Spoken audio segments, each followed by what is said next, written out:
My name is Dejan Lukić. I'm one of the core faculty members, and we are in Athens now at one of our topological studies. We came from Madrid and Marrakesh. Now we are here. I'm one of the faculty members that takes care of these three particular topological studies. There are others who do take care of some other places like Berlin, Paris, Rome, Tuscany, Venice, and so on. These are our moments when we get together face to face. These trips last for a week or 2 weeks, depending on the cohort.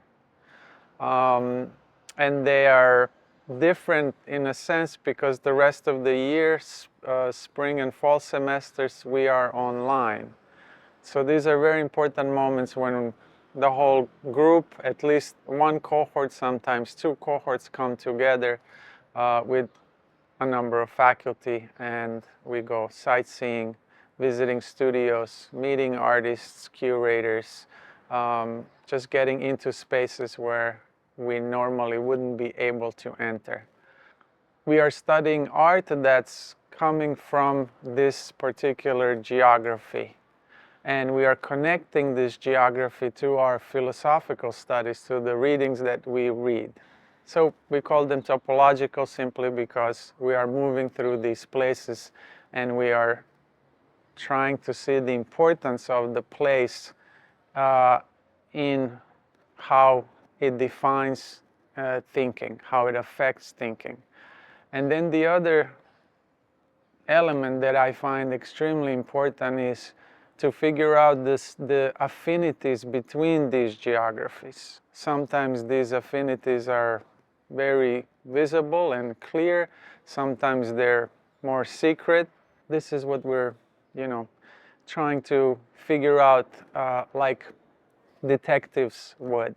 And faculty are kind of helping students piece up the puzzles and find the clues in this journey and the search between art and philosophy. We think of Western civilization and Western philosophy being embedded in Greece, where we are now, for example. And that is largely true. Our language draws etymology from the Greek language. Most of the concepts in history of philosophy and politics and other disciplines draw from ancient Greece and more so from Rome. But when it comes to the place and the topology itself, I think we forget that Greece is a collection of islands. And as such, as a space, it's archipelagic space. It's a set of archipelagos.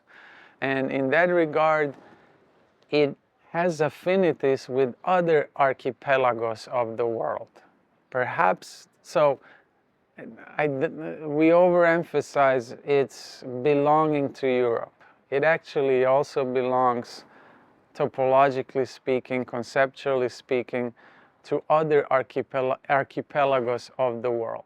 The other thing is, of course, and this is not as speculative, there are affinities between Greece and the rest of the Mediterranean, more in particular North Africa. This is a, just clear historical fact. So we're trying to pull these threads out, threads that have been somewhat forgotten, and that we see also in contemporary art, modern art, maybe even classical art.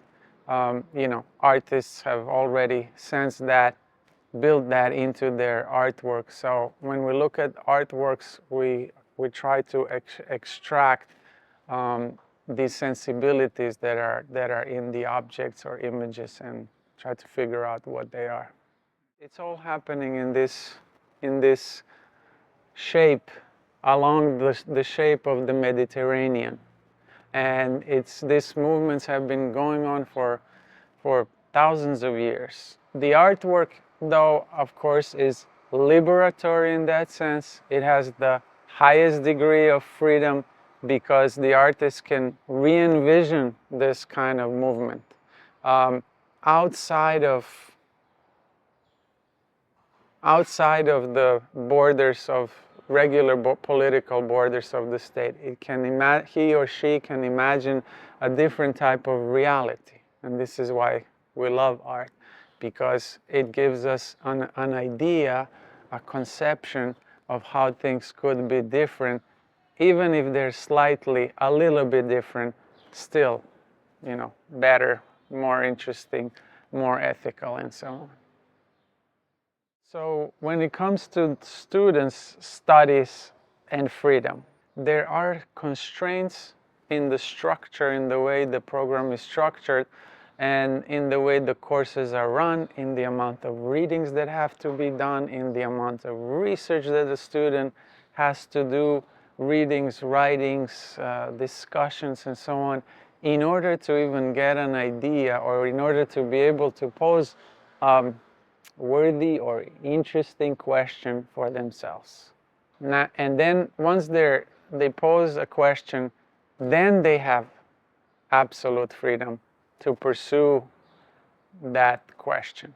To follow your intuition, you need courage, you need some kind of at least a little bit of affirmation, and perhaps you need someone to guide you through that. The students are invited to express what they intuitively think is interesting, and then they are guided through that intuition.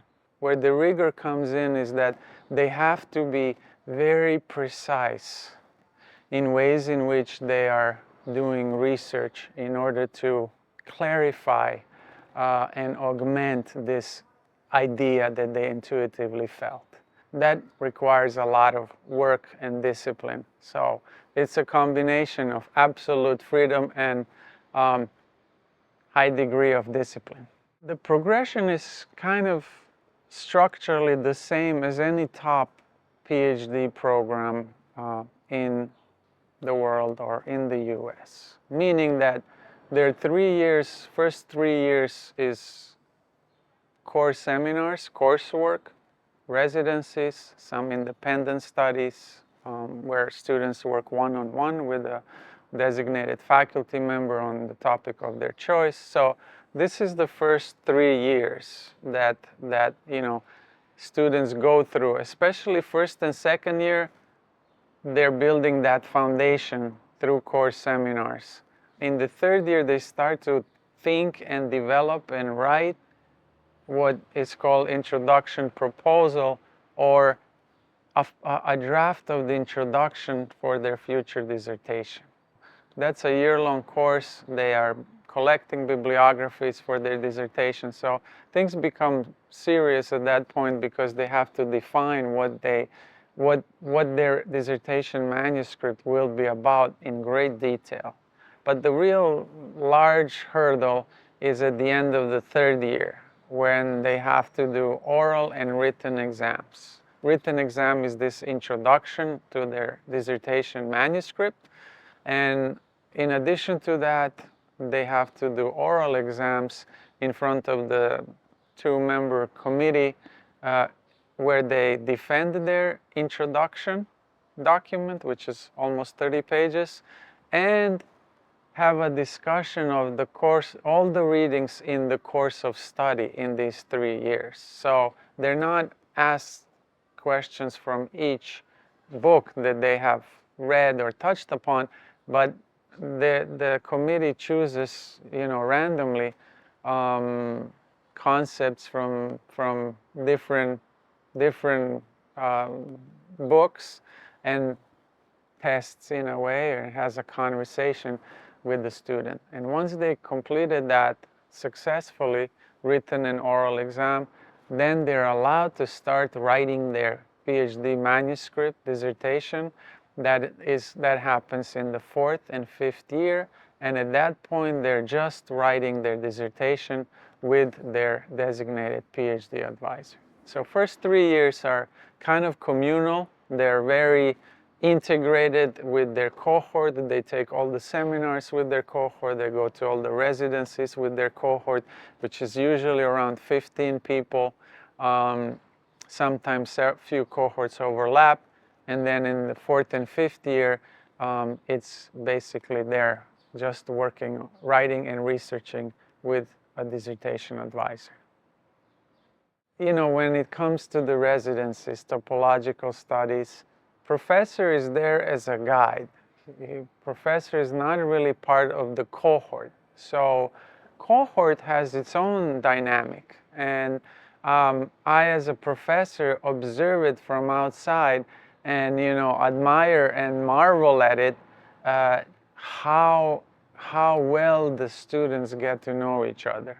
You know, and joke with each other, and you know, really know the details about each other's lives. Sometimes they even visit each other if they live in the same state.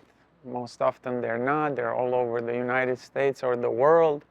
But you know, as a professor, I'm able to view that and observe that from the outside. I'm not really part of the cohort. On the other hand, of course, I am embedded in this process, in this journey as well.